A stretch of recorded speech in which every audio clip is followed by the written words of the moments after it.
Hello out there. We're on the air. What's up, YouTube? Good to see you.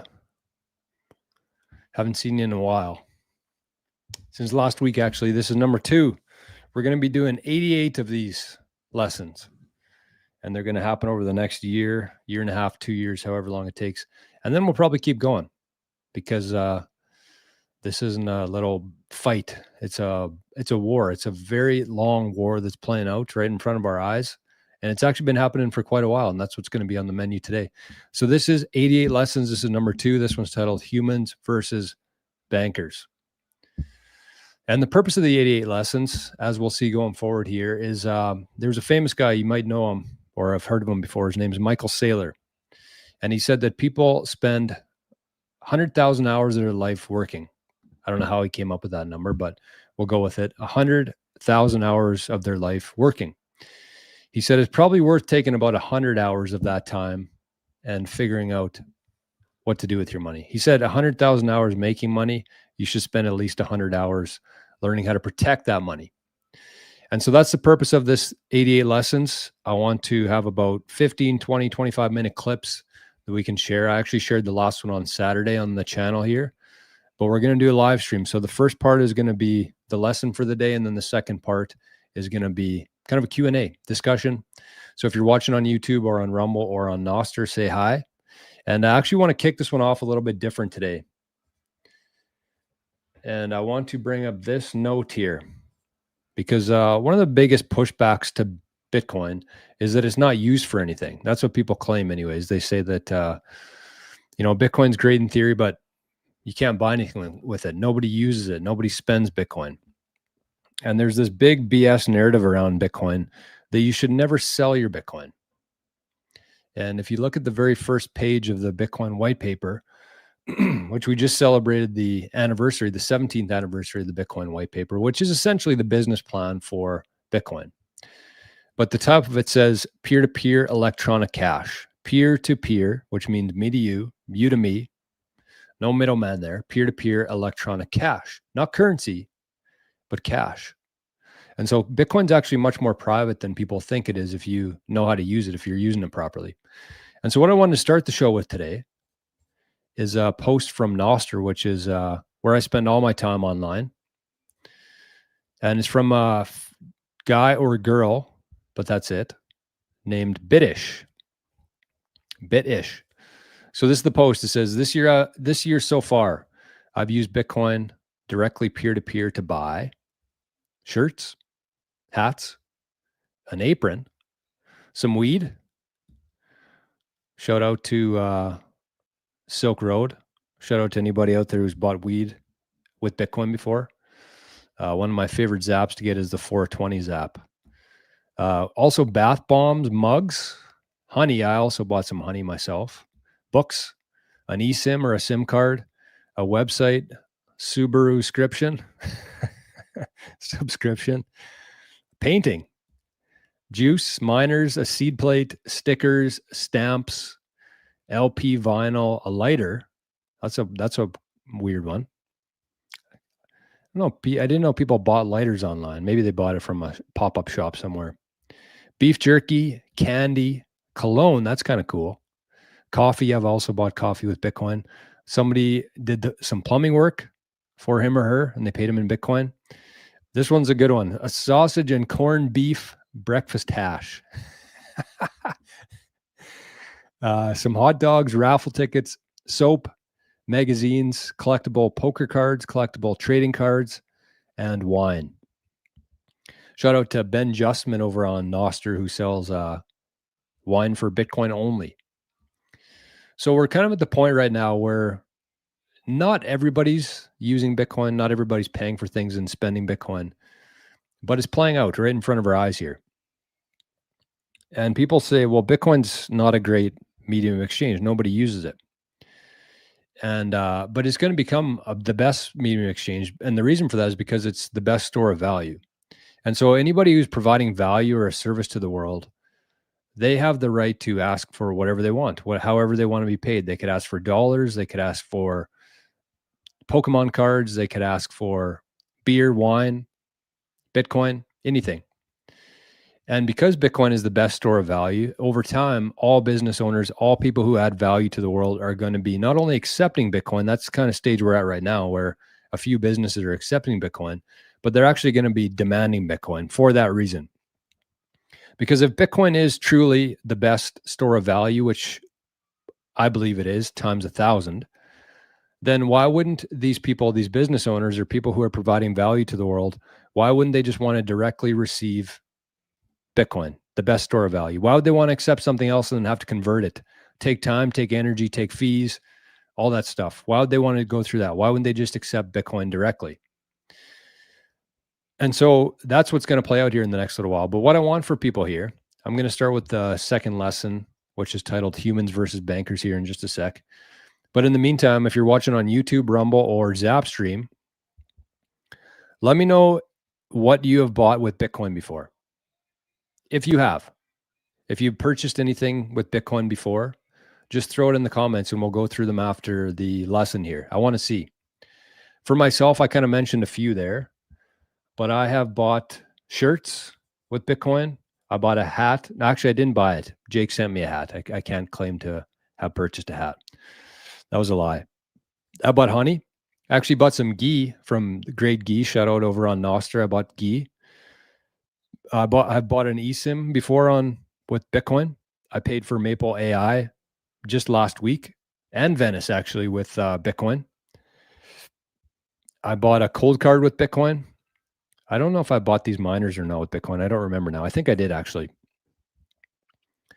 What else have I purchased? Beef jerky. That'd be nice. I bought coffee. I bought a lot of things with Bitcoin. I use Bitcoin pretty much every day. Haven't bought wine yet, but I will. So yes, that's going to be that's what I'm asking you here today. And I know there's a lot of people out there from the visionaries community for sure who have bought things in Bitcoin. So let me know. Throw it in the comments. We'll go through them after the lesson here for things that you have purchased yourself with Bitcoin. So here we go. Here is the second edition of this, the weekly Bitcoin live stream. And part of this is we're going to do the first little part here. I don't know how long it's going to take, maybe 15, 20 minutes. And then we'll do some Q&A stuff. So in addition to the comments about what you purchased with Bitcoin before, throw in the chat if you have any questions or topics or things you're worried about, anything like that, and we'll go through them after. Last week we did about an hour and a half or a little bit more, I think. So we'll try our best to get through all of the comments throughout here. Alrighty, so without further ado, let's get to our lesson here. Lesson number 2. And lesson number 2 is titled Humans versus Bankers. And the first part, I'm going to bring up the first conversation we had last week, just kind of review it a little bit, because that's essentially what we're going to be doing here. We're kind of going to be doing it in like chapters almost. And this might turn into a book one day. We'll see. And maybe we'll do something special with it. But in the meantime, we'll focus on this. So these are the use cases that we had based on the conversation last week. So emergency funds, saving for a house, cross-border payments, e-commerce, getting more later, delayed gratification, insurance funds for your health, for your dental, for your pet, no transaction fees. It's a pretty good use case for a business owner trying to cut back on the 2 or 3 or 4% that they have to pay to the merchants of the world, the Visas and MasterCards. Additional security on debt. Every Bitcoin is going to have or every mortgage is going to have Bitcoin attached to it. That's what we talked about last week. Worldwide economy, and of course, micropayments, which have been impossible before Bitcoin online. And I haven't checked yet, but I'm sure some people have been zapping the show over on Nostr, maybe even some to Arnie Boy's wallet there, the QR code on screen. But that's an example of a micropayment. Because if somebody wanted to send me 5 cents worth of value, it's impossible to do in the traditional fiat system that we live in here. But it's very possible in Bitcoin. And that's what happens here every day. So that's kind of what we're going to be going through for the first chapter here. We're going to be taking a look at these different use cases. And part of the humans versus bankers is going to cover a few of these different boxes here. So let's get her started.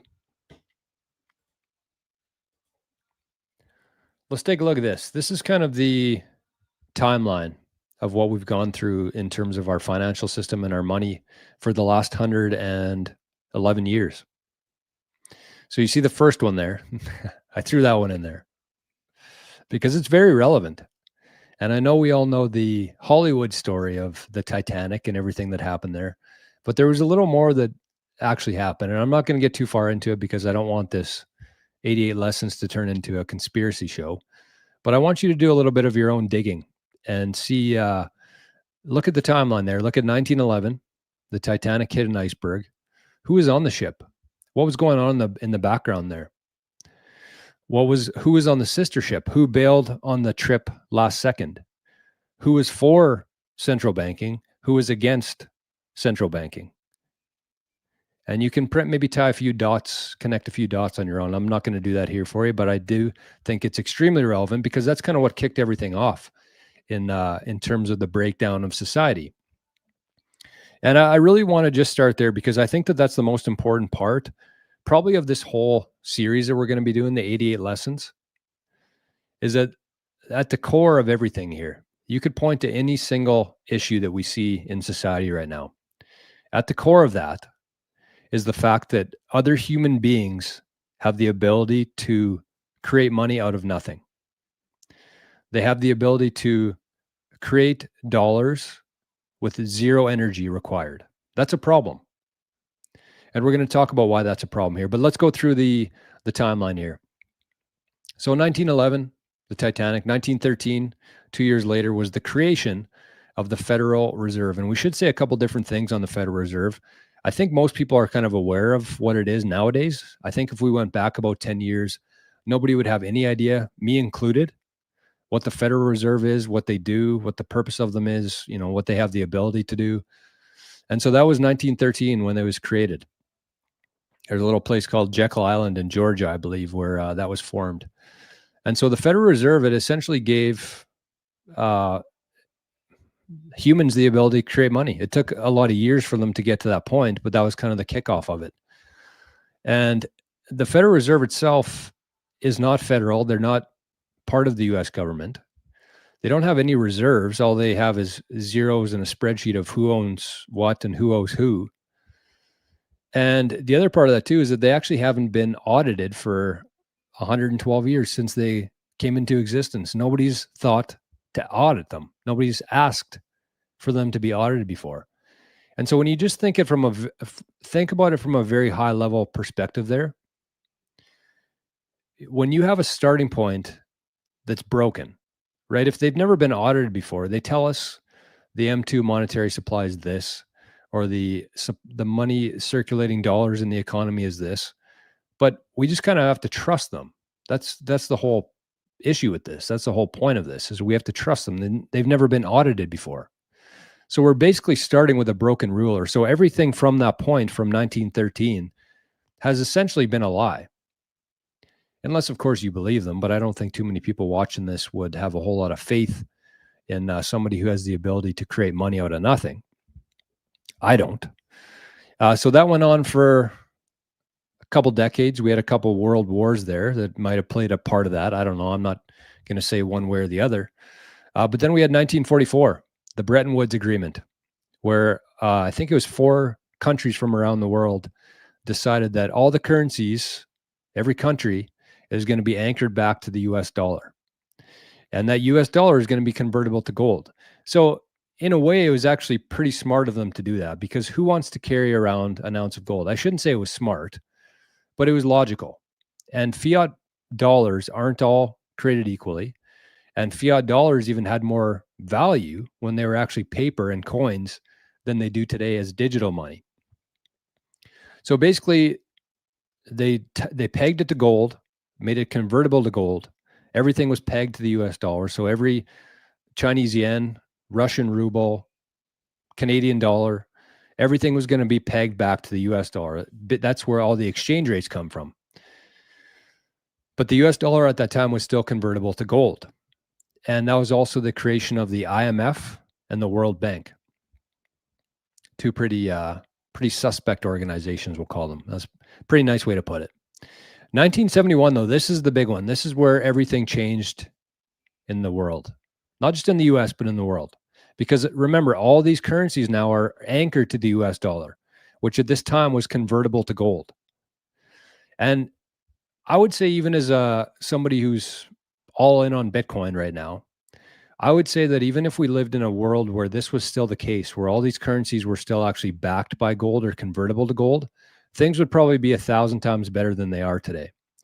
But there's also problems with gold, and we're going to get to that at a future lesson here. But the biggest one is you actually have to trust the banks, right? Because if you go and deposit amounts of gold and they give you some paper to pass around, you want to make sure that that gold that you put in there, the balance that you have in your account now, that gold's actually there. So with that comes an element of trust. Unless you have a live cam looking at that safe with your ounce of gold that you deposited there, you are relying on somebody else trust. And that's essentially where trust broke down here in 1971, because a couple different countries said, hey, you've been funding all these wars. I think it was the Korean War, maybe at this time. I could be wrong about that, but there was a war. And certain countries said, hey, US, we don't think you have the gold that you are claiming to have. We want it back. And that's when everything hit the fan. There was another important part of this too. 1963, that's when, I think it was 63, when JFK tried making the silver dollar. And then, of course, we know what happened after that.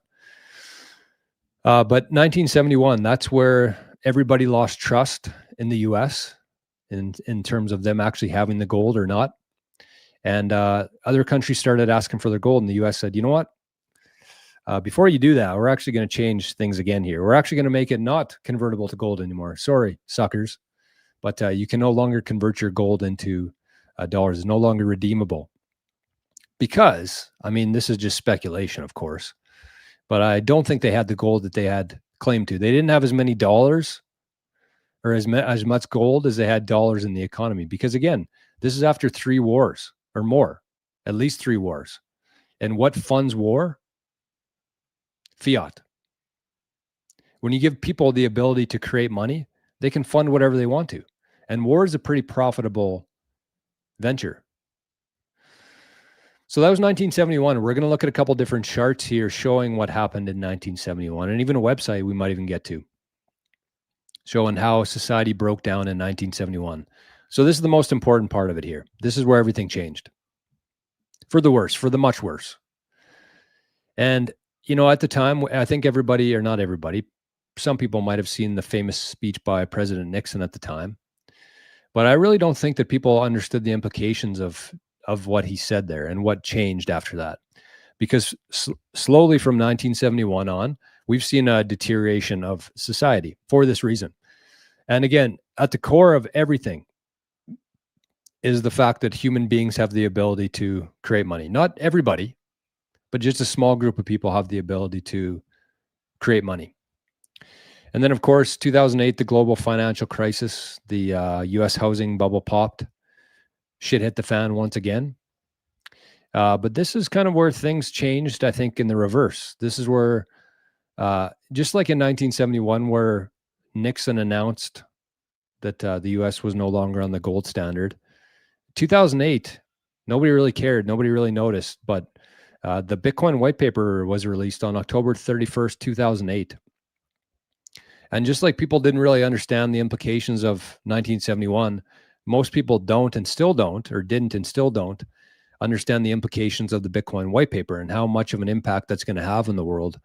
In the opposite direction, though. Then 2009, the very first Bitcoin block was mined, January 3rd, 2009. And then, of course, 2020, where they printed about 40% of the worldwide supply total that's ever existed before. They printed 40% of the supply in the last 5 years here. And that's a pretty big deal. And I know it's kind of recent for us, so we don't really understand the full implications of this, but they printed 40 to 50% in the last couple of years of the total monetary supply that has ever existed before. And so if you think about that, if you're somebody who is working, or let's say you're a baby boomer and you worked for 40, 50 years of your life and you had this nice retirement fund built up, and the government and the banks all of a sudden started printing 40 or 50% of the total supply. That means, if you think about it, if you understand the implications of printing money, that means that baby boomers essentially had about, if they worked for 50 years, they essentially had about 20 years of their life stolen. Could you imagine going to work for 20 years and the government decides to print that much money and essentially devalue your wealth, your livelihood, your energy that you spent? Baby boomers should be a lot more pissed off. The thing is, the key that keeps them happy, I think, is a lot of this inflation poured into their main asset, which is their house. And I'm going to show you a couple different assets here in terms of what happened since 1971. I mean, you don't need to be a genius to understand the implications of printing money. But let's look at the housing one first. So this is the U.S. housing price since 1900, and pretty much any chart you look at for the last 100 years, it would pretty much resemble this. Anything that's measured in fiat dollars, it would essentially look like this. And if you flipped it on its head, it would essentially look like the purchasing power of that same U.S. dollar. So this is the U.S. pricing for the last 100 years here. So you can see, and this actually stops in like 2020 probably. So if we had an up-to-date version of this, it would probably be off the chart. It would probably be off the screen here. But look at this. You can see for like the first 1900, 1910, 20, 30, 40, 50, it started going up a little bit. I wonder if that had anything to do with the Bretton Woods. I don't know. But then it flattens out a little bit again. And then all of a sudden right here, 1971, boom. And at this exact moment in history, this is pretty much when real estate turned from a utility asset, one that people actually use, back when people actually lived in houses. That's what this was. That's 70 years of people living in houses. Pretty flat overall. And then all of a sudden, when the US dollar was no longer a store of value, people started looking for other options. And real estate turned out to be a pretty good one here. And you can see this is when it really started taking off here. But what do I mean by that? Real estate essentially turned from a utility asset where people actually lived in the houses to a store of value asset where people just bought the houses knowing that because they're printing so much money, the value of the houses would go up in the same, correlation to that. So people started treating their houses or other houses, all real estate, now like a store of value and not as a utility asset anymore. And that's why we've seen the housing prices go up. None of these houses are worth any more than they were 10 years ago or 20 years ago. Neighborhoods aren't better. A lot of them are worse. But because they printed so much money, because people need a place to store their value. And when I say value, I mean basically when you go to work, you're working a 9-to-5 job or you have a business and you provide products and services to the world, you get value. And after all your expenses for the year, for your business and for yourself, your rent, your gas, your groceries, all that stuff, you have some value there left over, hopefully. And you want a place to store that. Because when other people have the ability to print more of that currency that you're holding, it devalues yours. So anybody holding any fiat dollars, that could be US dollars, that could be Canadian dollars, that could be Russian rubles, every time they print more money, the value of those dollars actually goes down. And that's what we're going to be talking about next week. I'm going to give a really good illustration, a very simple illustration of that. So that's why people want to store their value. They need a place for that. So that's essentially what people started using their real estate for. And look at this, same kind of thing here. This is gold, the price of gold in US dollars. So it's the same old story, right? 1900s, 1940s goes up a little bit. And then right here, 1971.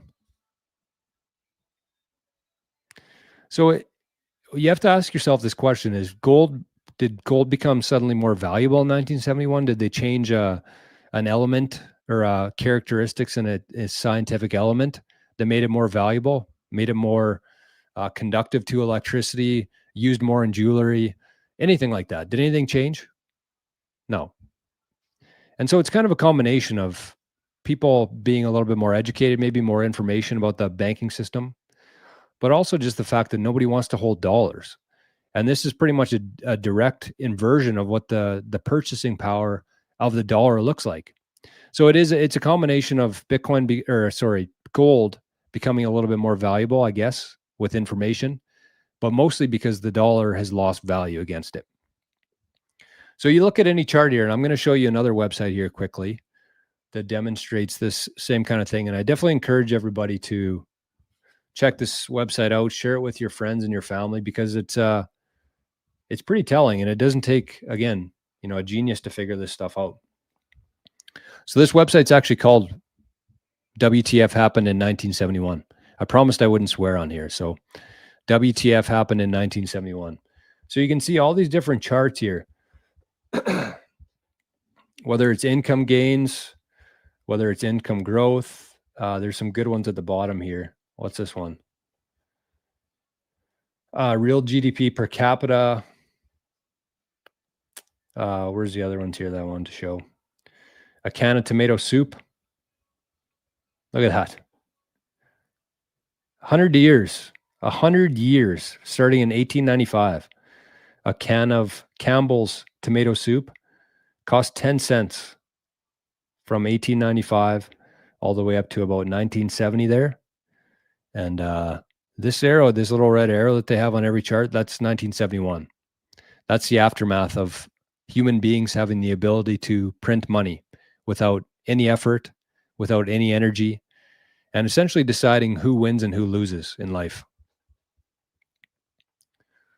So there's more of that red arrow there. CPI.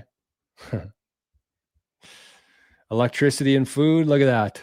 Pretty stable, of course. 50s, 60s, it would be pretty much the same going back there. And then 1971 hits. Real house prices, average house prices, 1971. How long does it take to save for a house? So this is total years to save for a house. 1950, it took 2 years to save for a house. Could you imagine? Could you imagine it took 2 years to save for a house?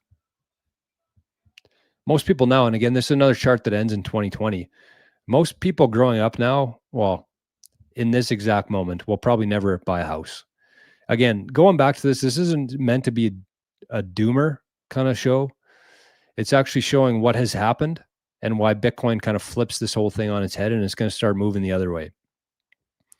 So 2 years, that's what it took to buy a house. And then, of course, 1970, 80s, it went to 4, 90s, it went to 5, 2000s, it went to 7.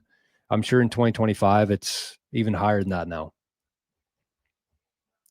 So you could pretty much look at anything here. And this is just kind of like assets. But if you look at some like food and like society related things, there is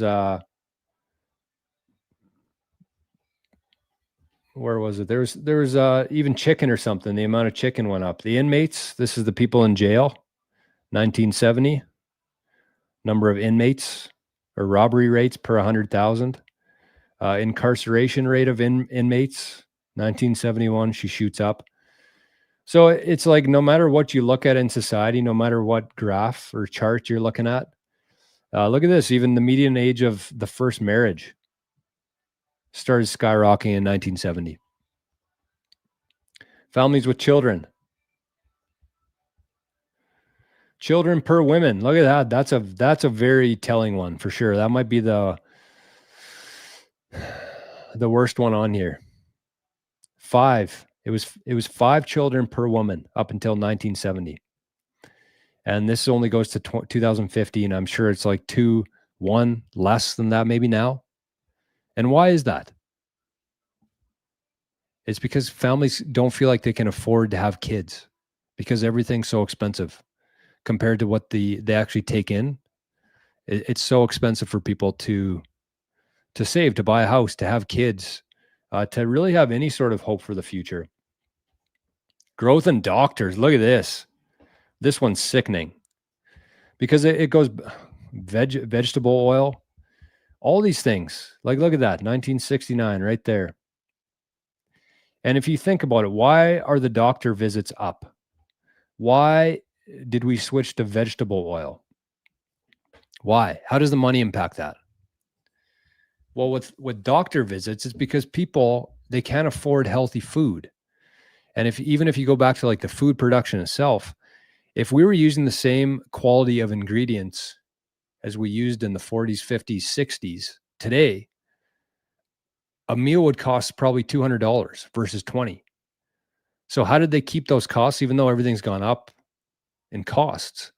If we were using the same quality of ingredients as we were before, they would be 10x, 20x, 30x what they are today, prices. So what do they do to keep prices down? To make it look like things aren't that bad? Well, they reduce the quality of the ingredients. And what happens when you reduce the quality of ingredients? You get sick. You need more doctors. And that ties directly with the veggie oil. Why are more people using seed oils now? Because it's cheap. So in order to keep the prices somewhat, manageable, so people aren't on the street with pitchforks, they have to do their best to keep those costs down. So when they're trying to keep the cost down, they use cheaper ingredients, like basically sludge, canola oil, veggie oil, seed oils. So that's what happens. And so the reason I called the show today, or the lesson, Humans versus Bankers, because that's essentially what's been going on. And I want to show this post here from Nostr as well. But I think it's important to differentiate here, because when I say humans versus bankers, I'm not talking about your local credit union. Like, that's not the enemy here. Or even the Bank of America on your block. That's not the enemy here. I'm talking about the central bankers. I'm talking about the Federal Reserve, the people who have the license to print money. Because as the last point I want to make with this is that all these asset prices go up, whether that's real estate, the stock market, gold, Bitcoin, as all of these asset prices go up because of inflation, what happens there? The people who have assets, they don't really even notice, because their net worth are going up in the same proportion as the money printer. But what happens to people who don't have assets? Everything's still going up in price. They're making the same amount of money, and their net worth is not going up anymore. So this money printing, the Federal Reserve, the central bankers, all they're doing is they're dividing people even further. They're making the rich richer or the same, and they're making the poor even poorer. And this is happening every second of every single day. And that's why we're here. That's why we're fighting this. And that's why I don't care what side you lean politically, Republican, Democrat, liberal, conservative. It's all nonsense. They're all actors. The real fight here is human beings versus the money printers. And I want to show you this post here from Michael. Banks are the biggest cancer of society because they will put their profits above everything else, above human life, funding wars. That was kind of the creation. That's why the Federal Reserve came into existence. They're above cheap and free energy, crushing and hiding inventions. They're above abundance, creating fake scarcity. They're above health funding pandemics and creating illnesses to sell more medicine. They're above innovation, protecting the monopolies and crushing competition. They're above political freedom, infiltrating our governments and financing dictatorships. They're above privacy, financing mass surveillance tools. They're above free speech, controlling the narratives and the information rails. They're above mental health, funding drug cartels and cultural chaos. And they're above truth, financing and perpetuating lies. So this is the fight. This is what we're up against. And the nice thing about Bitcoin, and if you look at, I mentioned some of the banks, your local bank isn't the issue here, but there are big banks, and they are a big part of the problem. If you look at how many fines JP Morgan has paid in the last 20 years for funding things like this, whether it was, I'm not going to get into it because I keep forgetting I'm on YouTube here, but JP Morgan has paid billions, tens of billions, hundreds of $billions in fines for breaking the law, essentially. And they consider that just the price of doing business. So that's and the reason why Bitcoin fixes this is because Bitcoin does not have a central point. Nobody has the ability to change the supply of Bitcoin. Nobody has the ability to create more Bitcoin. In fact, the very first Bitcoin that was mined back in 2009 was done so fairly because at the time, Satoshi Nakamoto, him, they, them, her, whoever it was, I'm not talking pronouns here. I'm talking boy, girl, man, woman, or a group of men and women. But they did it fairly. They didn't have an IPO where they gave 50,000 Bitcoin to each of their friends and family or their business partners. They knew, Satoshi knew that he, her, them were the only person that could mine Bitcoin at the time. And even though 50 Bitcoin at the time was worth less than a penny, they said, you know what? We're going to start this thing from day one fair. We're going to make these 50 Bitcoin that we mined unspendable. So from the very first block in Bitcoin, everything is done fair. There's been no insiders. There's been no creation. And every Bitcoin that has been created ever since then has been created with real energy. Because in order to mine Bitcoin, you have to have electricity from the physical world. However you generate that energy, solar, wind, hydro, nuclear, anything. There's people who use old cooking oil in certain countries, use the heat from that to mine Bitcoin. But the point is that every single Bitcoin from 2009 has been mined fairly. Every Bitcoin that has been mined has been done so with real physical energy. You can't fake it. You can't just print more of it. You can't give any to your friends and family before everybody else has a chance to do it. And so Bitcoin, essentially, we talked about at the very start of the show here, but Bitcoin is peer-to-peer electronic cash. And peer-to-peer means there's no middlemen there. There's no central authority. There's no board of directors. There's no CEO of Bitcoin that you can call to complain. It's a decentralized network, and it's humans who make that network powerful. And so there it is. That has been lesson 2, humans versus bankers. That was kind of a long one. I might have to split that one up. 37 minutes. Wow. Okay, well, I got to take a breath. I want to take a sip of my coffee here that's cold now. But it's a pretty big problem. Pretty big problem, I would say. So let's check on, we're going to check on Nostr first. I apologize to everybody over on YouTube, but we got to look after our friends on Nostr. So we got a couple people over there. We got Samantha Nakamoto, says hi. And we got Cypher Sats. Zapped 99 sats and said, let's go. Thank you, Cypher. So for those who might not know, for the, if you're here for the first time, I just want to kind of reiterate here what we're doing.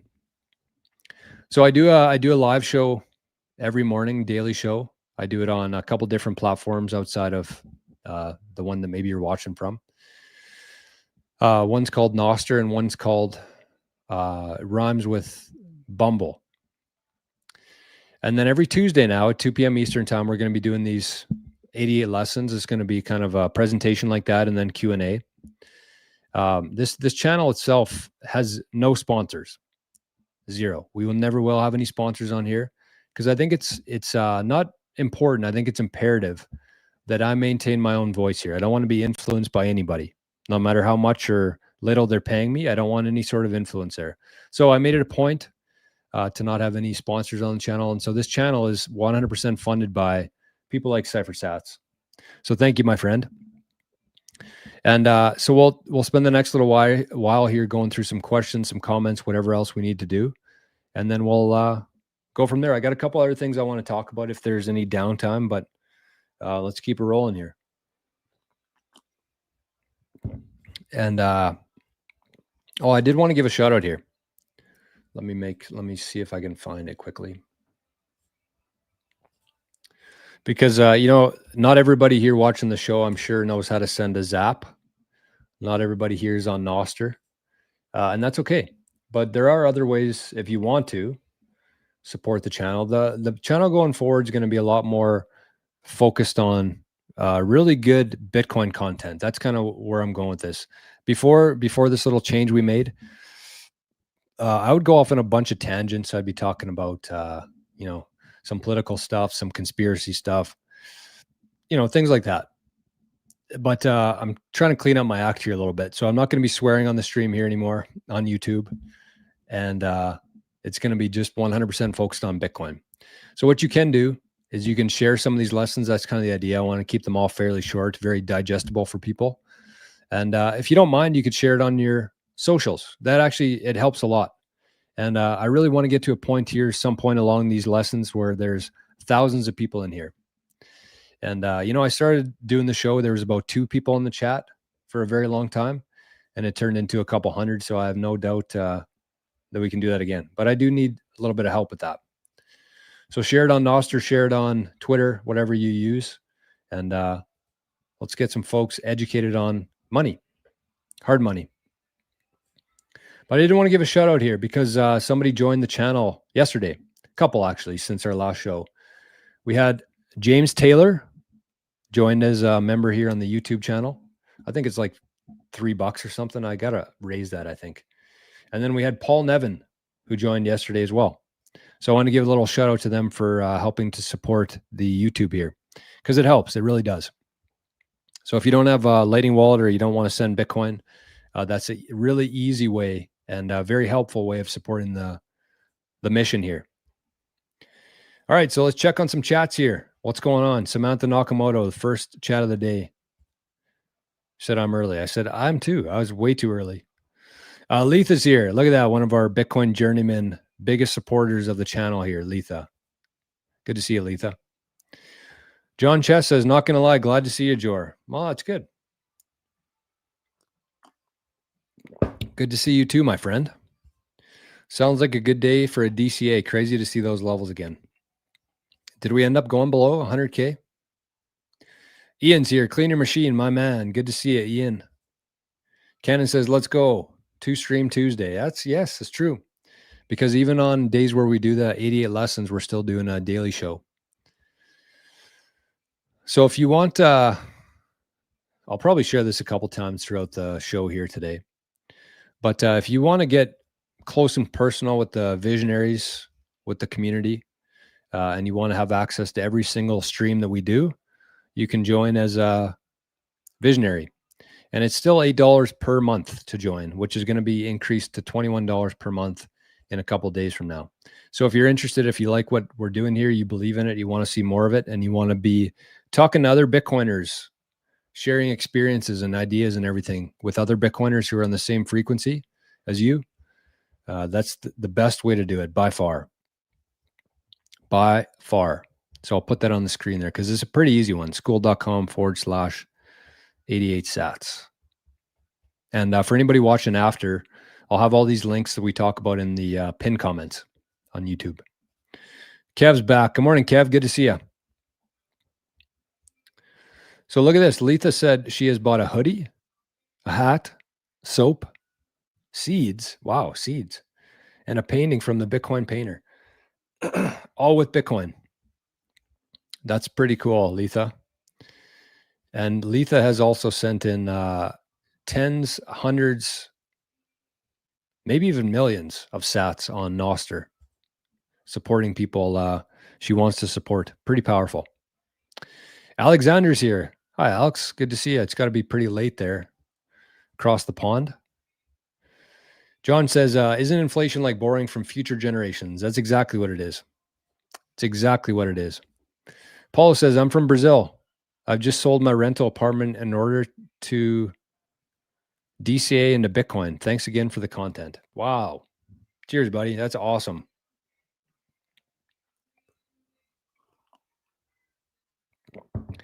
I think that's the most slept on and under discussed thing that's happening right now. Is we just looked at the 1971 where real estate was essentially converted into a store of value, when before that it was a utility. People lived in houses. But since 1971, there's been a bunch of speculating, a bunch of empty houses, a bunch of Airbnbs. The Robert Kiyosaki,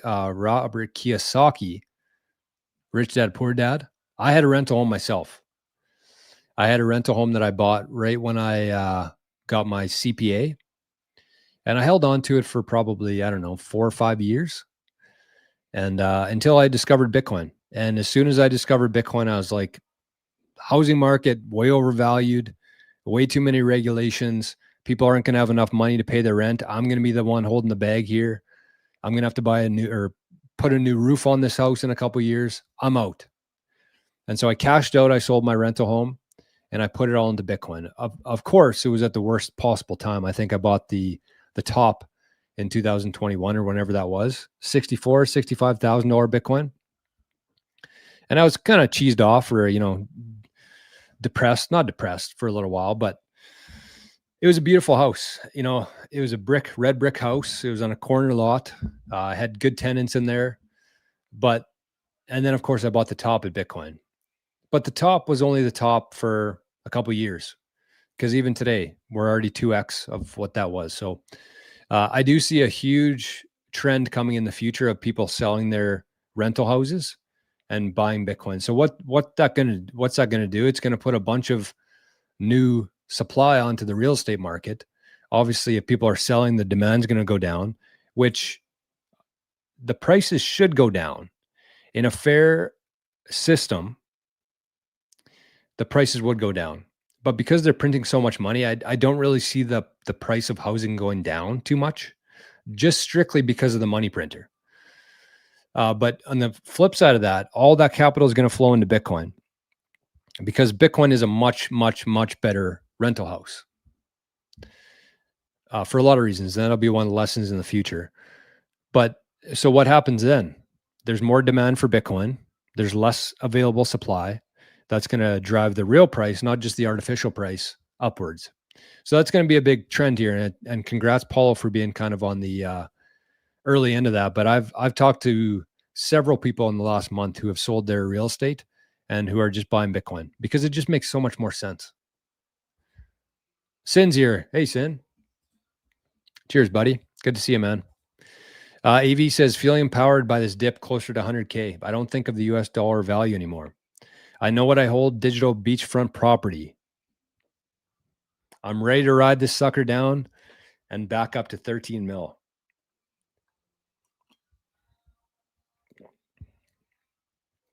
Let's go. Let's go. Almost dropped an F-bomb there. Hey, Stack Jaro. I haven't seen that name for a while. Stack Jaro zapped 21 sats and said, buy the dip. And Cannon, my man, zapped 88 sats and said, join the Visionary while it's still 8 fiat dollars. Good idea. Cannon's a guy over there. He's a member of the Visionaries. The Visionaries, the link I shared there, it's mostly focused around Bitcoin, but there's other components to it. Kind of the thesis or what would you call it? The foundation over in the Visionaries community is inner citadel, mindset, outer citadel, your network, finding people on the same frequency as you, moving in the same direction, building, growing, collaborating together. And then number 3 is economic citadel, which is your wealth or your Bitcoin. How to make money, how to store money using Bitcoin and all the things that come with that. And it's the importance in that order too. I think that having the right mindset is most important. So that's kind of a major area of focus in the Visionaries community. So we got 73 people over there already in the last week. So she's buzzing with a lot more coming. We got VHF is here. VHF. We got Joshua. After Joshua. Actually, I was talking about Letha there. We kind of keep track of the most supporters, the most support. And Josh and Letha are tied the 2 and 3 spot. And shout out to Cedar Sats. I don't know if he's watching today or not, but he's got the top spot right now. So 2 of the biggest supporters of the Visionaries, 88 Sats radio channel, these 2. God bless. I call them angels. VHF says, it's not that they think they can't afford kids. My great-grandparents were dirt poor and they had like 15 kids. The traditional value of our society. I disagree with you there, VHF. Because it's not even the fact that people can or can't afford it. It's just the uncertainty. That's what it is. Because yes, your great grandparents were dirt poor and had 15 kids, but they had certainty there. They had certainty that whatever dollars, whatever value they added to the world, they would get back, and it wouldn't lose its purchasing power by 50% in 5 years. So it's the uncertainty. That's what it is. It's the pessimism. It's the narrative in it. There's something there for sure, but it's mostly just the mentality of people. They think that things are going to get worse, and they don't want to bring kids into the world. And the core reason for that is, again, small group of people have the ability to create money out of thin air. So I disagree with you there, my friend. Women entering the workforce increased 1971, contributing to a reduction in childbirth as well. And kids, right? Because if the mom's at work, who's raising the kids? Oh yeah, don't worry, we got that covered. Don't worry, the government will raise them for you. Just send them down the road to this building over here. It kind of looks like a prison. The classrooms kind of look like a prison. They feed you slop. They feed you nonsense into your brain and your early subconscious there. But don't worry about it. We'll take care of it. You go to work. We want to empower women. Women shouldn't be working around the house, shouldn't be taking care of the kids. You should be out making spreadsheets and things. Great point there, Sin. And he said the government need an extra person to pay taxes. Yes, for the fiat. Right, because when your currency is melting, so are you. Eric B says this has nothing to do with the flash crash today. Don't know what you mean. Raphael, what's up, buddy? Good to see you, my friend. Hard times make strong men, so we have a lot to look forward to. Thank God, because those weak are driving me up the wall.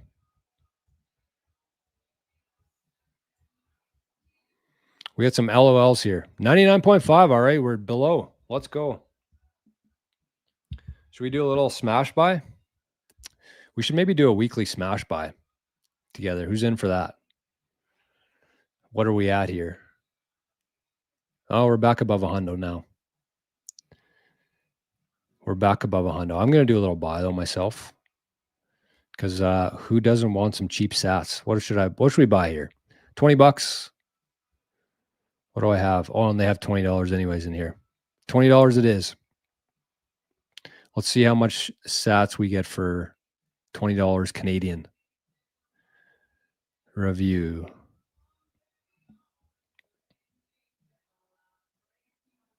Little timestamp there.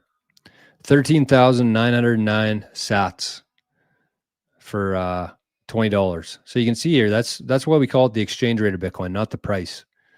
Because here in Canada, it still costs $143,000 for one Bitcoin. Buy. There we go. How could you not? How could you not? Oh, look at this. I already got some sats. It was Alex. Alex said, for the cute Arnie picture you showed in the stream this morning, it looks so peaceful. Alex. Thank you, Alex. Zapped 963, a reverse Tesla zap there. Right there. And I should probably be checking the Rizfall. I'll check the Rizfall here in a second, which is our wallet that we have going for the support staff. All right. Okay, so we're below 100. Praetorians here. Look at that. Another Bitcoin journeyman, another member. Kev said he's bought hats, shirts, hoodies, books, tickets, and memberships with sats. Nice, Kev. Nice. Oh, and breakfast in Costa Rica back in January. Awesome. Didn't, Kev, were you not with us in Vegas for Steak and Shake? I forgot about that too. How could I forget that? What is that rental priced at today? Just curious. Oh, like the one I sold? I have no idea. Definitely gone up though, of course. Kev says, I've been tracking my parents' house on a monthly basis and measuring it in Bitcoin. If anything, I can share the results before end of the year. Are they really changing that much, like housing prices? That seems kind of crazy.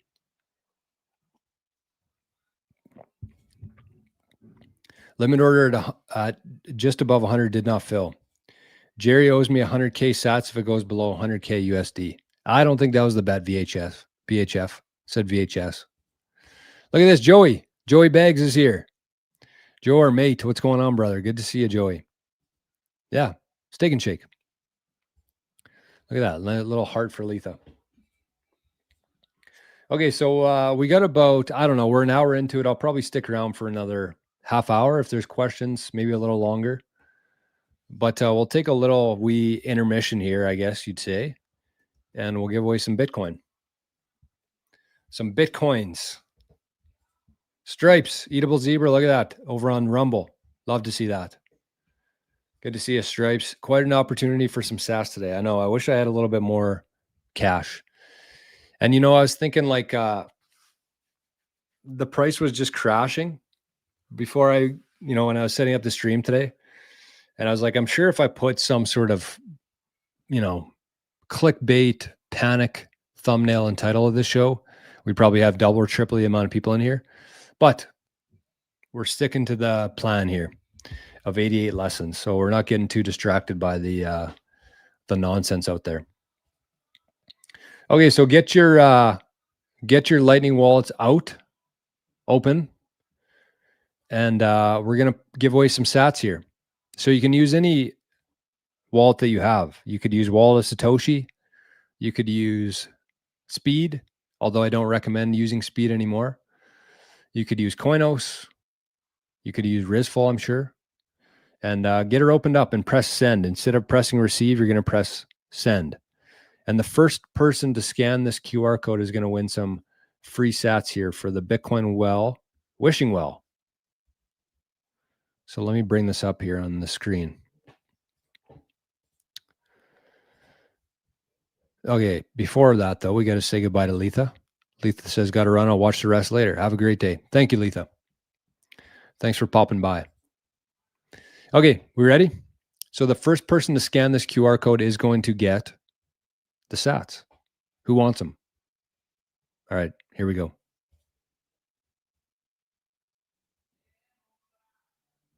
There she goes into the well. What's going to come out? 327 sats. That's a lot, but it's kind of weak. They're usually between 400 to 700, I'd say. So we got the shit end of the stick there. I said I wasn't going to swear, but I don't think shit's really a swear word. So there it is. Whoever gets the first to scan the QR code there is going to win 327 sats, courtesy of our friends over at the Bitcoin Well. Bitcoin Well is my exclusive place to buy Bitcoin. Looks like somebody claimed it. All right. And we'll do one more because that was kind of crappy. We might even do two more. We'll see.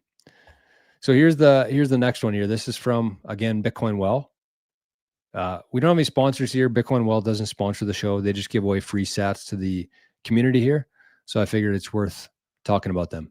So here you go. Here's toss number 2 for today. 668. That's a better one. 668. So as we wait for people to scan the code and to have their chance to win this, did anybody claim it? Yes, it has been claimed. So congrats. You can share it with us if you want to. If not, we respect your privacy. Privacy is number 1 here. Speaking of privacy, let me know if you're somebody who's new to the channel, if you're not part of the Visionaries, if you've never been here before, or if you just live in a weird country. Throw it in the comments, throw it in the live chat on YouTube, on Rumble, or on Zapstream. What's the craziest country that somebody's watching it from today? Speaking of countries, I did want to, got rid of it. Shit. We're going to do one more toss here. Ready? Set. Set. There we go. We had a lot of these go sour on us. 362. Was that the same one? 362, 361, one of the two. So there you go. There's some new, some more sats for you. So those are courtesy of our friends at Bitcoin Well. They're my, I shouldn't say exclusive because I just bought some Bitcoin on ShakePay. I use ShakePay basically as my debit and credit card here in Canada, but I do all my smash buys on Bitcoin Well, and I have a recurring buy with Bitcoin Well because they have the best platform by far. Bolt Bitcoin I would put second. ShakePay would be up there if you're trying to, if you want to leave your Bitcoin on the exchange. You can't do that with Bitcoin Well because they are a non-custodial exchange, which means they don't hold any Bitcoin. You send them some dollars, they send you sats. They won't accept any dollars until you have a Bitcoin address to send them. So it's for probably people who are a little bit more advanced into Bitcoin. As Forrest calls Bitcoin Well, it's the last exchange that you'll use just because they're awesome. Everything that you need to do within Bitcoin, you can do with Bitcoin Well.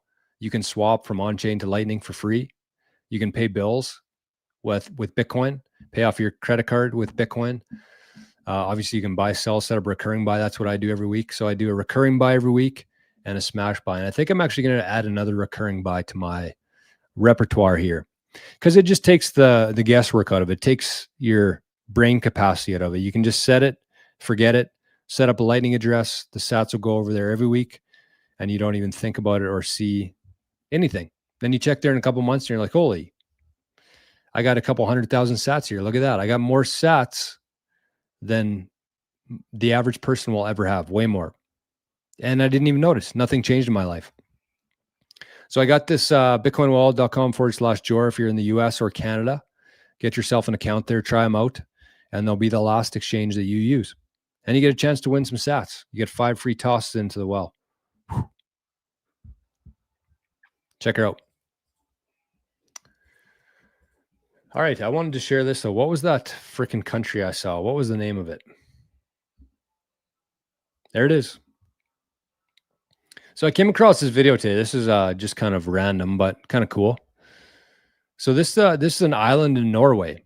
Speaking of countries, weird countries.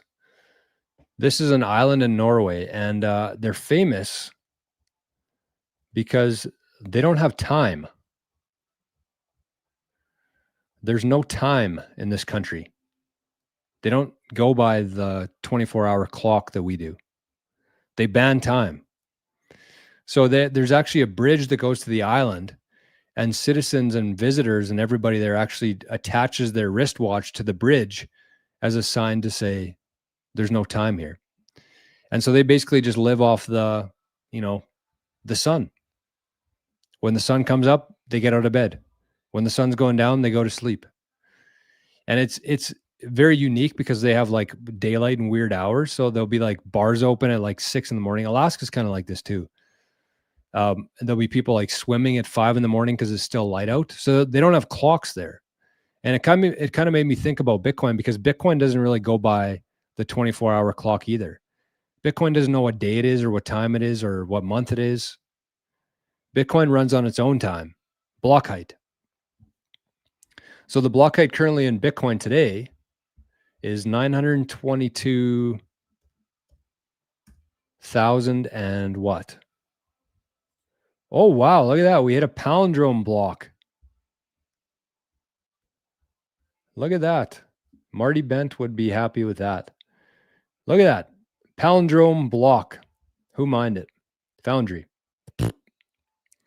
So that's the time in Bitcoin. 922,229. It's kind of cool. That is awesome, actually.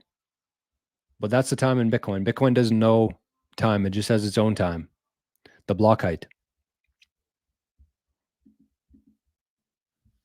Cool. Historic. All right. I missed something here. I missed a couple. I'd love to see that argument play out with Jerry and VHF. Me too. Let's see it.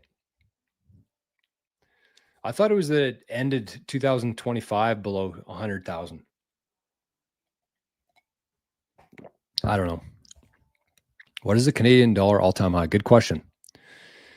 Good question. I don't even know myself. Prez the Investor says I'm new. What's up, Prez? Where are you from? Ian's from Alberta, not Canada. Alberta. Texas, just like Sin. Texas, we are our own country. 100% or 100 times coming out of nowhere soon. What does that mean? 100 times coming out of nowhere soon. Like the price? The exchange rate of Bitcoin? I don't know. I don't know what you're talking about, my friend. Okay, I did want to share a couple other things though. There was one thing I'm going to start doing here is, oh, this was another one here.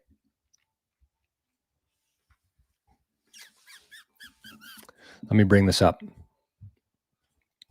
177K. That's the all-time high in Canada. Wow. 177,000 Canadian dollars. Also known as illusionary, what do we call them this morning? Illusionary units. That's what dollars are, illusionary.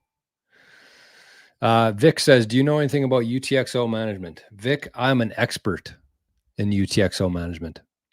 No, I'm not, but it's something I talk about a lot. Actually, speaking of the visionaries community, there's all the videos that I've done. There's a 21-day Bitcoin journey course in there.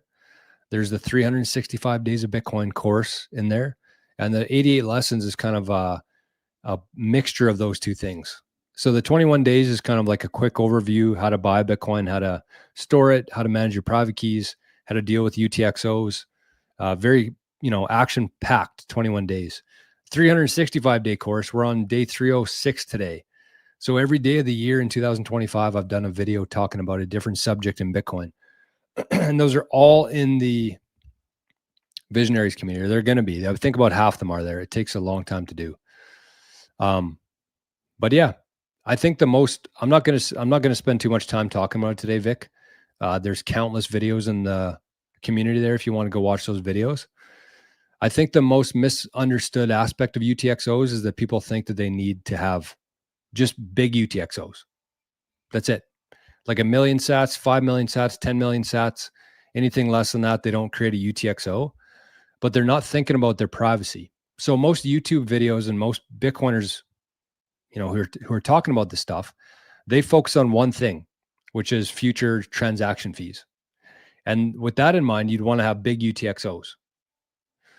But the reality is that you actually want to pay pretty close attention to your future privacy too.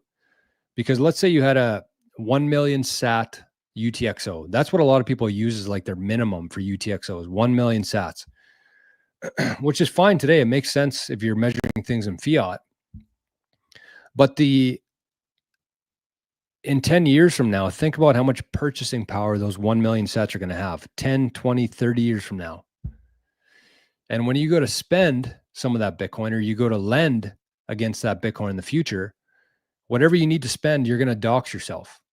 And again, 1 million sats doesn't seem like that much today, but at some point in the future, that is going to be a massive part of somebody's portfolio. And so if you wanted to buy like a new dirt bike or something, and you had your smallest UTXO was 1 million sats, you would essentially have to send, let's say, 5,000 sats to somebody for a dirt bike. And then they would be able to follow that back to your UTXO and see that, hey, this guy's 1 million sats that came from this UTXO.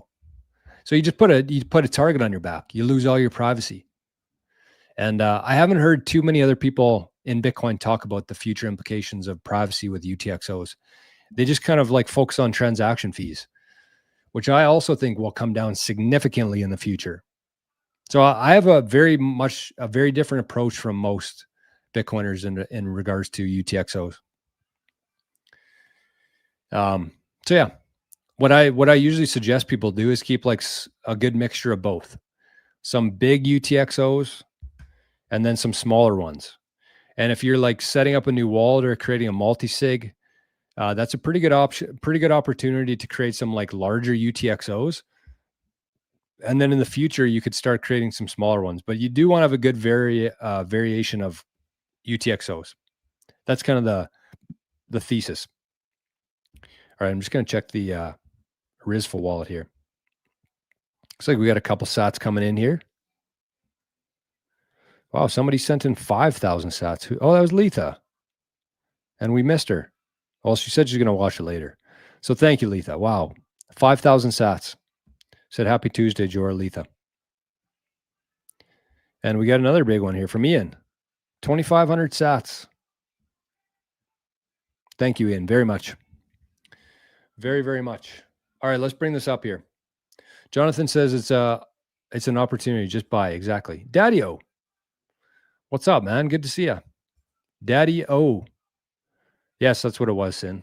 That was the post. Thank you. That's kind of I mean, it's even more now probably. Let's take a look at what it is right now. But this is I don't want to spend too much time with the overlap of today's show, but this was the post I was talking about. So this post was from Don't Believe the, I don't know what the second part of that is, but it says, once AI replaces you at your job, how will you buy sats? You won't. Buy sats now, they're cheap. Thank you for your attention to this matter. And I said, today you can buy 960 units of monetary energy with a fixed and known supply in exchange for 1 unit of illusion with an unlimited and unknown supply. Deal of a lifetime. And that's what it is. That's exactly what it is. And if we look at the time chain calendar, I'm guessing it's going to be higher than 960 units now. Time chain calendar.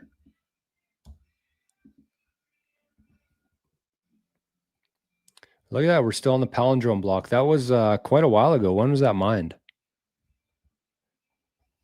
A while ago. Anyways, 996. So swap that out.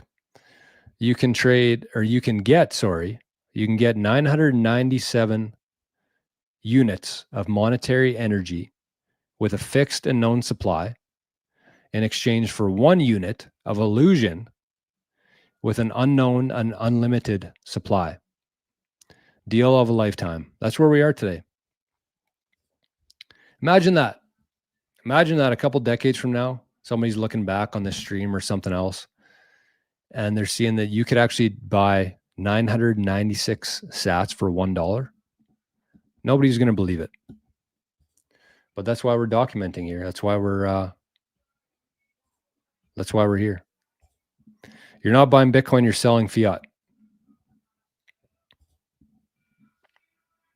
That's what we're doing. We're buying. And if you think about it, on days like today, you're actually much more valuable as a human being. Think about it. Whatever you're doing today, some of you might not be working today if you're watching the stream right now, or you're watching it at work. But think about it. Whatever, again, going back to the value there, you go to work today and you have a salary. Most people do anyways. Let's say you make $250 today and stretch it out over a month, and your expenses add up to be about $200 a day. So you got that profit there, that $50 every day. And in fiat, nothing really changes. You get $250, you get to keep 50. Next day, $250, you get to keep 50 of it. You might work a little harder today or a little less tomorrow. You're getting the same amount, $250. You get to keep 50 of it after taxes, after your expenses. But if you're a Bitcoiner, you take that $50 worth of fiat and you convert it to something that's real. And so on days like today, you take that $50, you convert that into sats, you get way more sats, which means you made more money today. And so on days when Bitcoin's going down, like it is today, especially without any reason, right? Like it'd be different if the Bitcoin network got hacked and it was dropping, then, it might be a whole different story. But nothing changed. The sats are just at a better price. And so if you're measuring things in a real currency, which is Bitcoin, then you're actually making more money today. You should be happy about this dip. And you should be thinking about this all the time as a buyer and not a seller. Unless you're somebody who's going to retire next year or in retirement right now and you spend your sats, then that's a little bit different. But for anybody who's still in the accumulation mode right now, this is like, you should be smiling ear to ear right now. And it looks like most people are. Looks like somebody confirmed for me what the bet between Jerry and I was. I was pretty dang sure it was 100K sats for Bitcoin. I don't think it was VHF, but I don't know for sure. You're going to have to go back and look yourself, my friend. I don't know. Look at this. We got Stacking Sats that found you on Nostr, away from YouTube now. Yep. So that's the plan going forward. We're going to keep doing the daily shows every morning on Nostr and Rumble. And we're going to do these weekly shows talking about Bitcoin on Tuesdays. And every one of these shows on Tuesdays on YouTube is going to talk about a different lesson. So today we talked about 2 out of 88, humans versus bankers. So with that, was there anything else? Any other comments, questions, anything you want to talk about? Anybody? We're only an hour and 15 minutes into it today. I kind of planned on doing these for like an hour. Last week, of course, we went an hour and 45 minutes. Big shocker there. But yeah, if there's any other questions or comments, I know every time somebody says that, there's never any questions or comments. So I don't know why I even said that, but we can just wrap her up right away. I'm kind of losing my voice here anyways. As you can see, as you can tell. I do want to very much encourage everybody to get onto Nostr. Oh, you know what? I just got an email here about this, actually. Bye. Yes, and I want to share this here quickly, except it's on my email. I wish this was a frickin'... How can I do this?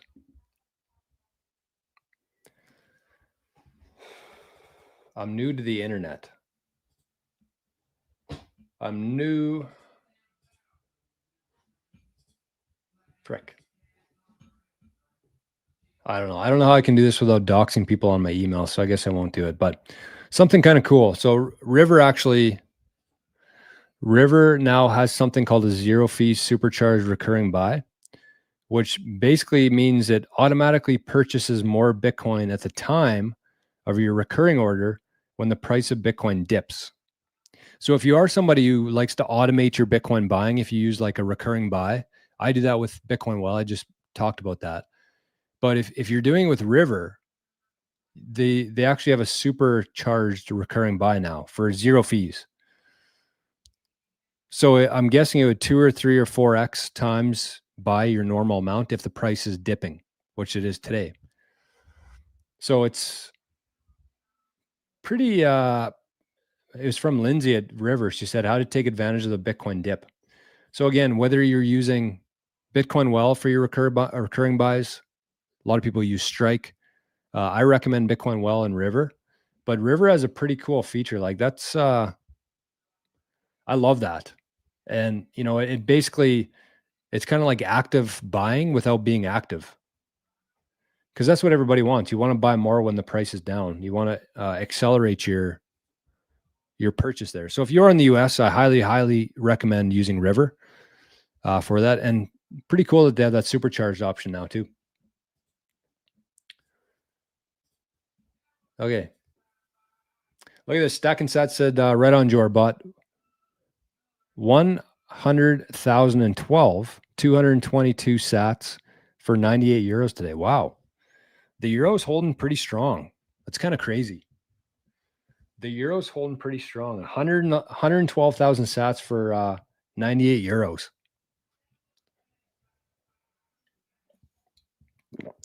98 Canadian dollars would probably get me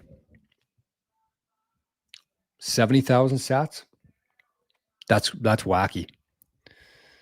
That is wacky. Daddy-O says, do you listen to Colter Wall? I don't. Should I?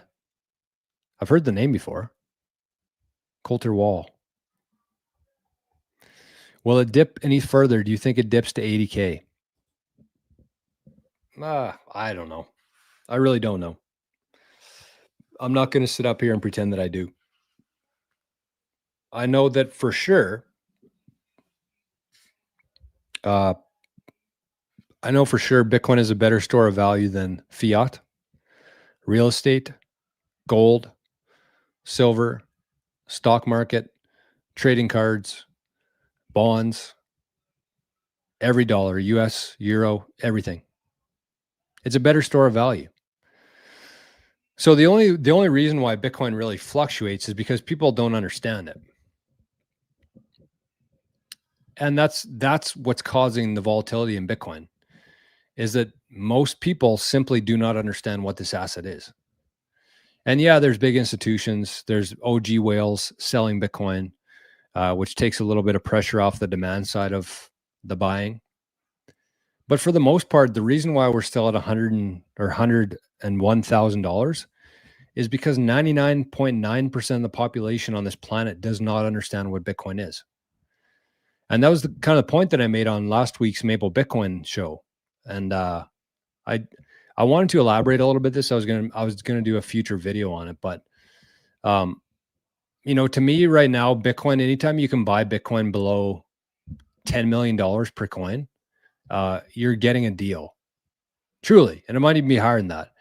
And the reason why I say that is because if you compare gold and Bitcoin doesn't really have anything that you can compare it to because it's truly one of a kind.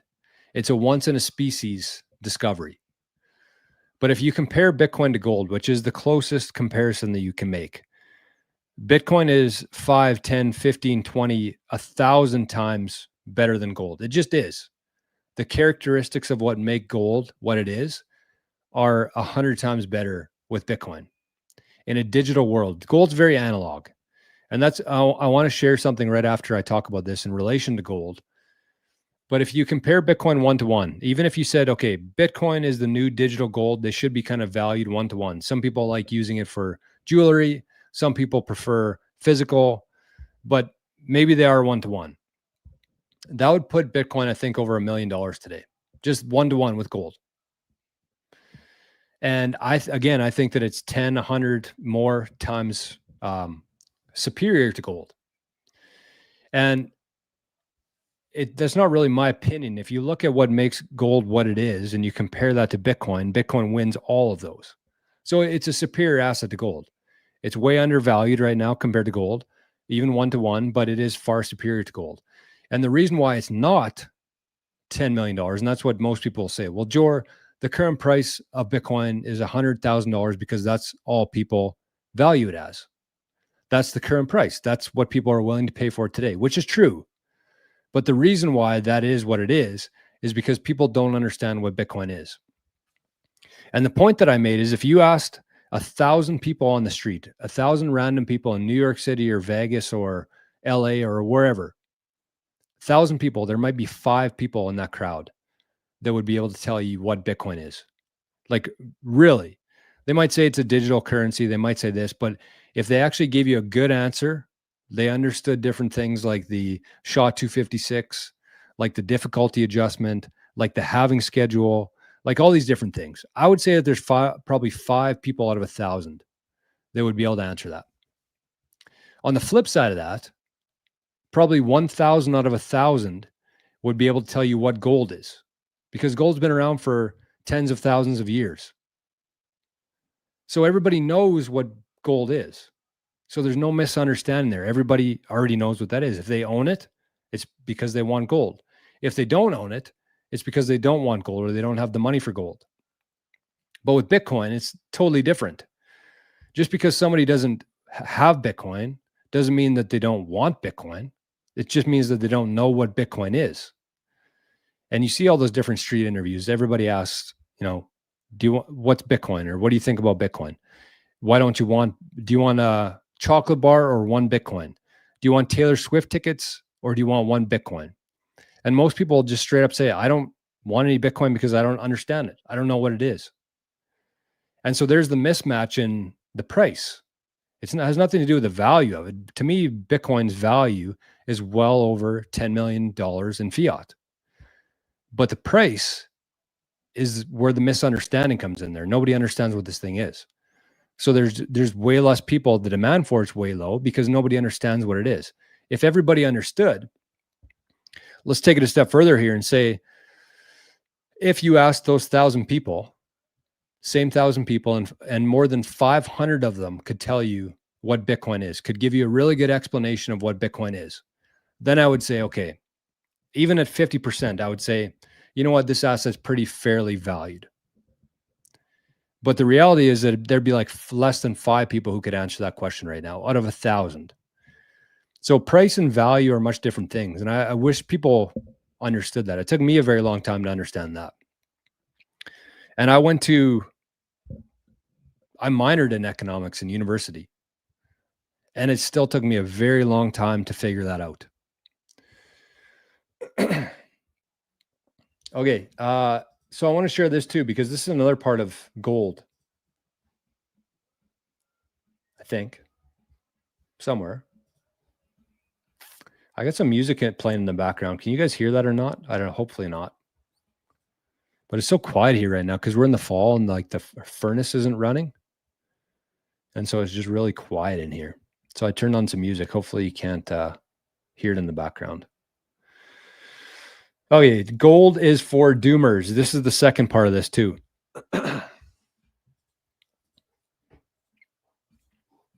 So I really like this post on Nostr, and this is something I've been talking quite a bit about on the channel for the last little while. This is how I see it too. It said, gold is an insurance against crisis. Gold bugs are basically preppers who will be vindicated by disaster when their insurance pays off. It's like saying, I told you, you need this underground bunker. See, there's war above the ground now. When there's no war, the bunker is less useful, although it makes great family parties. I like and own gold in a small proportion because the crisis will come. But I own Bitcoin because it does not need to wait for a crisis. That's the key. You can use it today for many things, and that's what we started the show with today. Building a new future is much more pleasant than calling for a disaster. Building new things that were not possible before is what makes Bitcoin beautiful, is what makes Bitcoin beautiful. I can wait like an old grumpy guy for a disaster, and even though it will probably come during our lifetime, I want to live now. This is, by the way, the reason I like crypto anarchy as well. Other political philosophies and strategies are waiting for the world to change, usually turn to shit, but sometimes it waits for enlightenment or humanity after said shit passes, and they will build on top of the ashes of the fallen civilization. Crypto anarchy is for today. You can live it now. You don't need to wait for anyone or any crisis. Crypto anarchy is for the young mind to empower those that choose this way today. So I very much subscribe to that theory. I think that, when we compare Bitcoin and gold, I kind of talked about the characteristics there. I said, if you compare them, side to side, which is what we're going to do in a future lesson here. But Bitcoin wins. Bitcoin is a superior asset in the digital age. And there's a really big difference too. This is what a lot of people miss.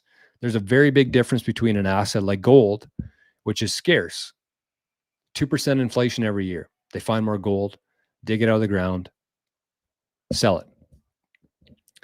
There's a difference between scarcity and absolute scarcity. And we've never had an asset with absolute scarcity before. That's what Bitcoin is. And so to me, yes, you can hold some gold, some silver. You can wait for doomsday to come. You can wait for a zombie to show up at your doorstep and offer you some food for your gold, something like that, whatever scenario these guys have in their head. But for me personally, the reason why I choose Bitcoin over gold is because I'm betting on a functioning society. Even if the lights went out, the power went down, it wouldn't last very long, because if it lasted for a long time, half the population would disappear. A lot of people are hooked up to a machine at this moment. And so if all that went down, we'd be in a lot of trouble. Nobody would care about cash, gold, Bitcoin, anything like that. So I'm betting on a functioning society, and I'm betting on, I want an asset that I can use in good times, in bad times, whenever I want to, with whomever I want to, without anybody's permission. That's why I like Bitcoin. And gold's got a lot of great qualities, but you can't send gold through a QR code. You can't settle billions of dollars worth of gold in a day or 10 minutes. You can't send hundreds of billions of dollars of gold in 10 minutes for $1. You can't hop on an airplane with $2 million worth of gold in your pocket, but you can hop on an airplane with $2 billion worth of Bitcoin in your head or in your book. That's what makes this asset so special. And that's why it's so different. And that's why it's so misunderstood by most people.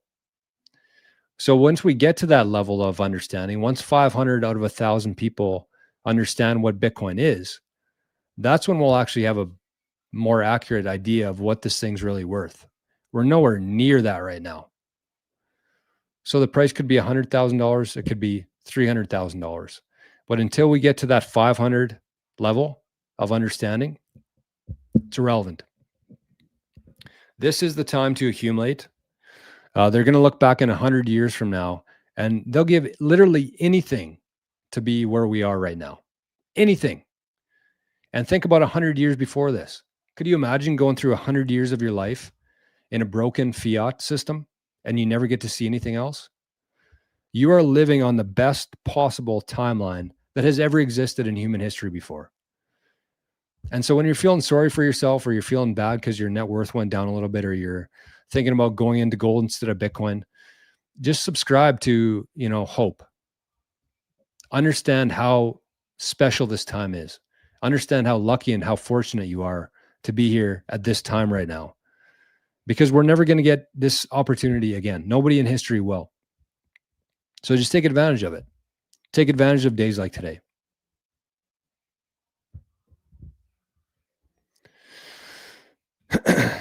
It's a good call. Don Troll, during a dip, look at your sats balance. It didn't move. HODL.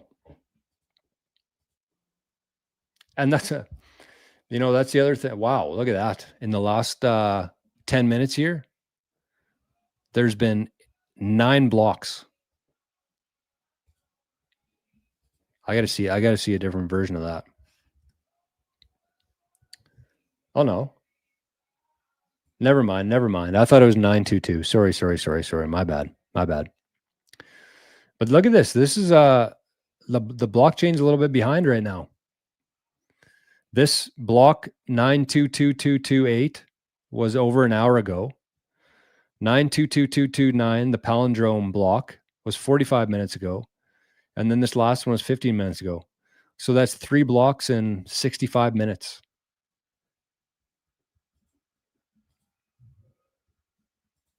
But it's another one of those things, you just zoom out a little bit.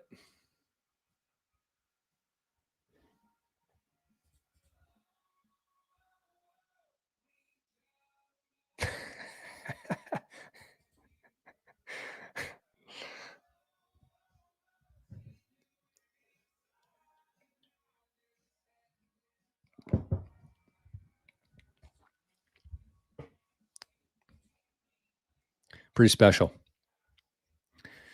special, my friends. Buck52 says, here's a theory: U.S. government knocking down price to acquire for SBR. I mean, it's a theory. I disagree with it, Buck52. I don't think the U.S. government's going to be buying Bitcoin, because again, once the U.S. government starts buying Bitcoin, that's a signal.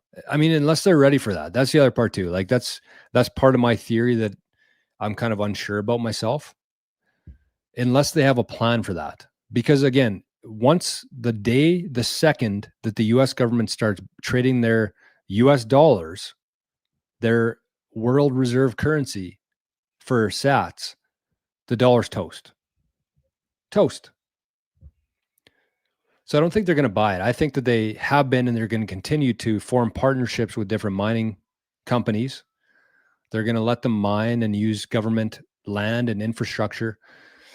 And they're going to collect a 5, 10, 15% part of all the Bitcoin that gets mined as part of their SBR. That just makes way more sense. It's a better signal to the market. It's much more sustainable. And that's what they want, I would assume. And the number one asset that the US government has is its land, its resources. So why not put it to work? No better place. The U.S. government, parts of it anyways, there's a group of people in that government, I think, that this has been planned for a very long time, because, we started the show with the Federal Reserve 112 years ago. When they started that, they knew that at some point this experiment would end. I'm guessing they didn't think it would last 112 years. They didn't think that humans would be distracted and ignorant enough to just, allow it to happen for 112 years. But we're coming to a point now where my theory is that the U.S. government is going to create their own new currency, the U.S. Treasury dollar, and it's going to be backed by Bitcoin. But they're not going to straight up buy Bitcoin, I don't think, anyways. And you don't have to look too much further than this on that note. This is something that happened on Satoshi, or the white paper day, the Global Independence Day. American Auto says it's pretty crazy that the sitting U.S. Treasury Secretary is tweeting about the white paper. So, I mean, like, again, it's not one of these things where you have to be that smart, that intelligent to start connecting some dots here. Like, this is the U.S. Treasury Secretary, Scott Bessent, tweeting about Bitcoin. 17 years after the white paper, the Bitcoin network is still operational and more resilient than ever. Bitcoin never shuts down. And I think he took a shot at the Democrats. Yes. Democrats could learn something from that. And this is why you want to be on Nostr, right? Because you got guys like Jack Mallers, Matt Odell, some other legendary Bitcoiners here. You make a post on Nostr, you don't just get likes. See this button here? That's fiat. That's an illusion. Gives you a little wee quick dopamine hit, but it does nothing for you. Whereas this, you want to send somebody something real? You want to send some real value over? You send some sats. So that post got 4,269 sats over on Nostr. That's why we use Nostr, because everything else is fake. Just like fiat. Okay, well, of course, once we're getting ready to leave, the comments fire up. That's okay, though. That's what we want. What do we got going over on Nostr here? Spaceman says, hello, George. Speaking of Bitcoin well, do you still do the wishing well toss? Yeah, you missed it today, Spaceman. Okay, if we're going to stick around here for a couple more minutes, I'm going to have one of these. My favorite. Lemonade. Oh my God, this stuff's delicious. Should I just do a shot of it?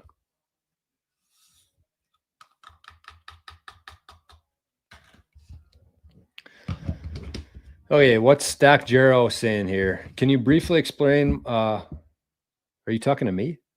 There's an NPub there. Can you briefly explain why price for sats differ in various fiat currencies? Yeah, because that's what we started the show with today. Sorry, kind of loud. That's what we started the show with today. That was part of the Bretton Woods Agreement. Let me bring it up here for you. We're basically, shoot. Where is that? Nope. There it is. It's a good tune in the background here. I'm not going to sing. Don't worry. But what is this song? Bottle Rockets by Scotty McCreery and Hootie and the Blowfish. I'm digging it. Okay, so this is what happened in 1944. So the Bretton Woods Agreement was created in 1944, where basically all the different currencies around the world anchored to the US dollar, which was at the time convertible to gold. So everything, that's why the US dollar is the world reserve currency, because everything goes up and down against that, which in itself is a total scam, right? Because again, if you go back a couple years from there, the creation of the Federal Reserve, that Federal Reserve has never been audited before. So that's our starting point here. But every value, other countries' currencies, everything you look at and see in the world, it's all based on this US dollar. When we have no idea what the actual amount of US dollars is, we don't know how many US dollars are out there because they've never been audited before. So if once this happened, when the US, everything was anchored to the US dollar, let's say that the Nigerian, what's it called? Naira? Let's say that they printed a bunch of money or their economy went down or something happened. Their currency would fall in relation to the US dollar. Same with Canada. Canada's currency has dropped significantly in the last couple of years against the US dollar. So if they're all different, if they're all pegged to the US dollar, and that's the price that most people pay attention to, because all the other currencies are floating up and down, mostly down, except the euro. then you have to pay more units for that same amount of US dollars or Bitcoin converted, right? So that's why every country has a different exchange rate for the amount of sats that you can buy with the dollars, because they're all pegged to the US dollar, which in itself fluctuates, but all the different countries' currencies, which is just a total nightmare, right? Like when you think about it, when you really just take a step back and think about how archaic and stupid that is, you understand why Bitcoin makes so much sense.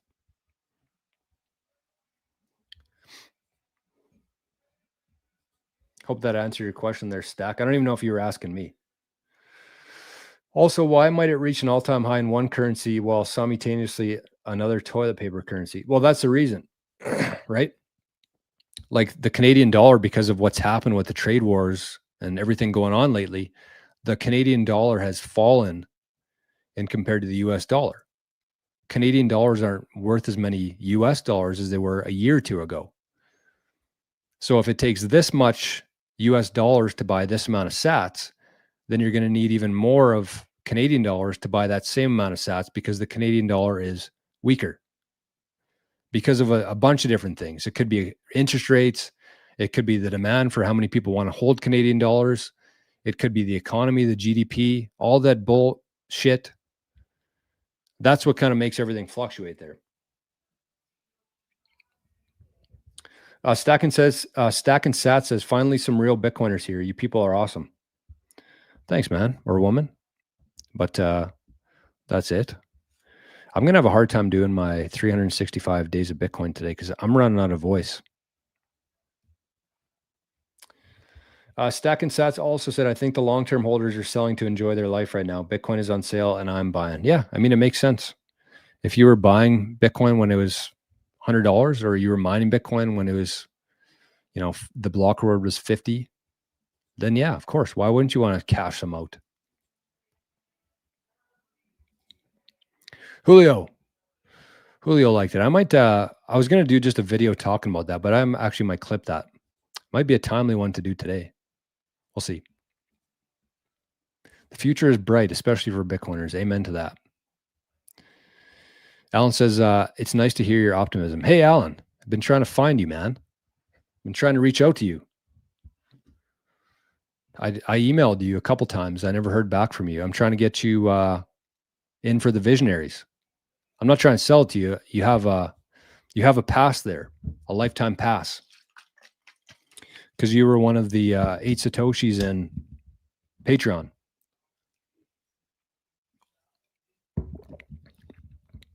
So again, the Visionaries, I know I've talked about it at least once. I said I was going to talk about it several times. This is only number 2. But this is our community of Bitcoiners. Bitcoiners from around the world. There's amazing people in there. And it's kind of the next iteration of our Living the Future community, which has spawned a lot in the last couple of years. But that 88 sats, school.com/88 sats, check that out. Right now it's $8 a month if you want to join. Friday, it's going to go up to $21 a month. So this is kind of like a pre-launch, or, letting Living the Future members get in at a low rate. But you can also pay in Bitcoin. So if you don't want to have a recurring amount on your credit card, you can purchase a lifetime membership in there. So there's the website there, school.com/88 sats. And if you'd rather pay in Bitcoin and buy a lifetime membership, just shoot me an email and we'll get you the info for that. So that's the Visionaries community. And again, I'm going to have all these links for Bitcoin Well, River, School. I'll even put my link for Element in there. If you've never had this before, it is good. It's electrolytes, salt.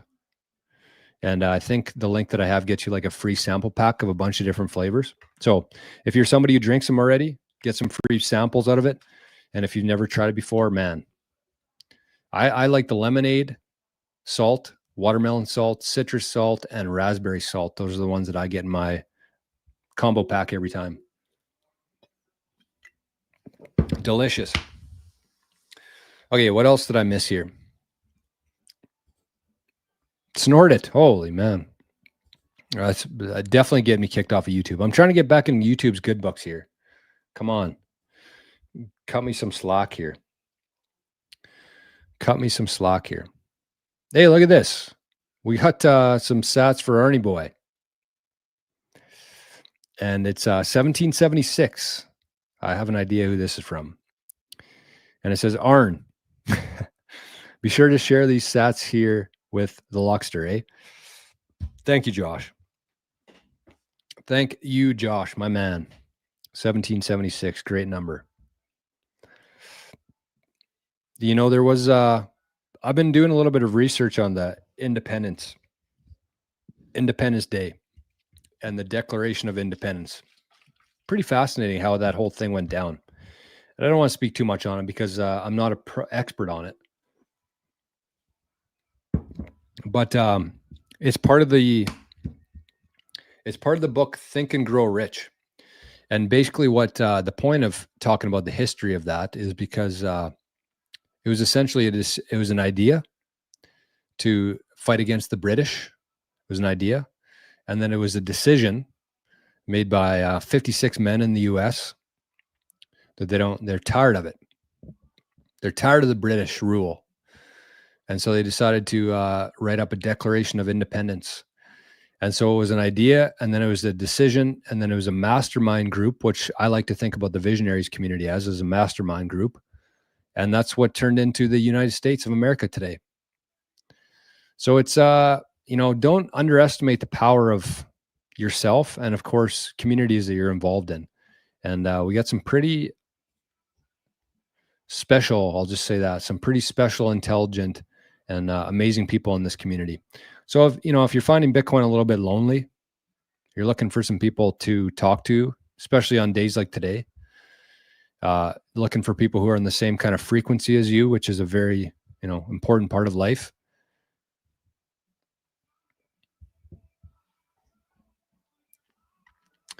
There it is. Okay. Sin says those budget neutral ways are far too tempting for them to start buying. Yeah, exactly. Exactly. Rodriguez, look at this. What's up, Joy? Everyone stay calm and keep buying. Amen. They will just acquire a strategy to get their hands on Bitcoin like they did with Intel. I don't think so. I could be wrong, but I don't think that's a play.